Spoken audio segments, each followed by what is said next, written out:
ओम साईं राम। मैं हूँ आपकी साईं वंदना। मैं बाबा से कैसे जुड़ी और कैसे मेरा शिरडी जाने का पहला अवसर हुआ और बाबा का अनुभव, पहला अनुभव बाबा का। मैं भी बाबा को बिल्कुल नहीं जानती थी। बाबा से इधर से उधर से बाबा की बातें सुनती थी, तो मैंने कहा कि ऐसा भी कुछ होता है क्या? मैं भी अपनी लाइफ में बाबा का अनुभव करके देखूंगी। तो बाबा का व्रत स्टार्ट किया। फिर मेरे हस्बैंड बोले कि चलो शिरडी चलते हैं। तो हमारा प्रथम अवसर था जाने का। तो हम लोगों ने शिरडी जाने की टिकट बनाई। फिर किसी ने कहा कि बाबा के पास जाओ ना, वो घर से जैसे ही बोल के जो जो चीज़ें बोल के जाते हो वो वहाँ शिरडी में पूरी होती हैं। और बाबा से मिलना हो तो घर से आप जैसा सोचोगे ना, तो वैसे ही मतलब सारा पूरा बाबा करते हैं।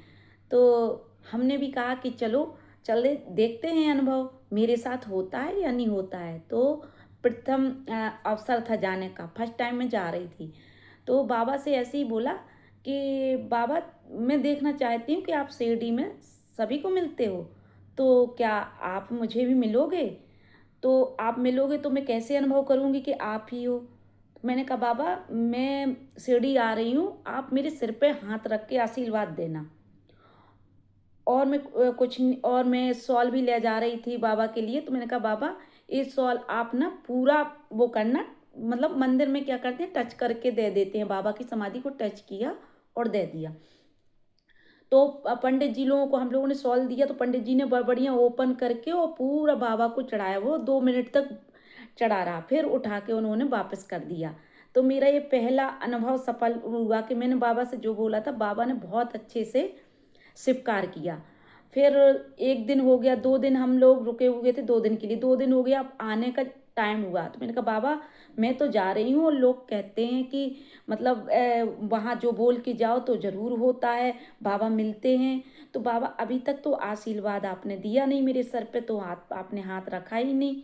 और ऐसा भी नहीं है कि कोई मुझे वहाँ जानता था कि क्या है। और आज तक ऐसा कभी हुआ भी नहीं यात्रा में मेरे साथ जैसा वहाँ हुआ था। तो हम लोग एक जगह फ़ोटो खरीद रहे थे। तो फ़ोटो खरीदने जैसे वो बैठे रहते हैं ना रोड पे फ़ोटो देने वाले, तो एक जेंट्स आए तो वो बोले फ़ोटो ले लो, फ़ोटो ले लो। तो हम लोगों ने उनसे फ़ोटो लिया। फ़ोटो लिया तो फ़ोटो लेके और हम लोगों ने उनको 300 रुपये उस फ़ोटो के दिए।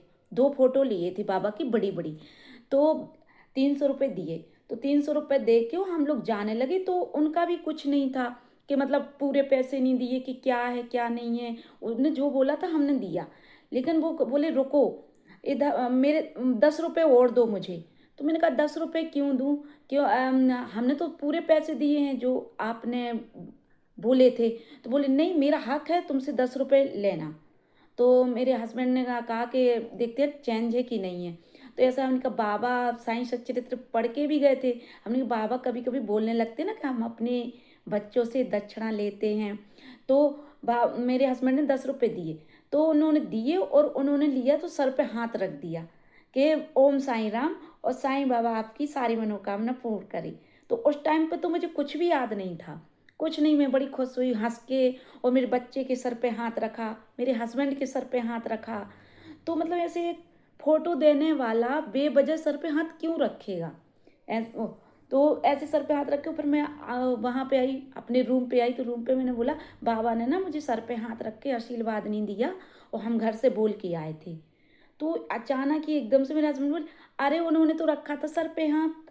तो उनका, अरे वो बाबा ही थे, मतलब मैं जो बोल के आई थी वो बाबा ही थे। उसके बाद मैं इतनी बार शिरडी जाती हूँ, ऐसा नहीं है कि शिरडी गए थे तो वहाँ पे तो कोई भी सर पे हाथ रख देता है, ये ऐसा नहीं है। उस दिन से आज तक कम से कम 8 से 9 बार शिरडी जाके आई हूँ। अभी तक किसी ने ऐसा मतलब मेरे साथ नहीं हुआ कि कोई शॉप दुकान वाला या फोटो देने वाला सर पे हाथ रख दे या कुछ। लेकिन उसी बार हुआ था जैसा मैं यहाँ से बोल के गई थी। ऐसे है मेरे बाबा। और बाबा ने अपनी ओर ऐसे खींचा कि पूछो मत। मैं बाबा की दीवानी हो गई। मेरा सारा घर बाबा को बहुत मानता है, और ये परिवार भी अब बाबा का ही हो गया है। कैसा लगा आपको मेरा अनुभव? जरूर बताना, कमेंट करना। ओम साईं राम।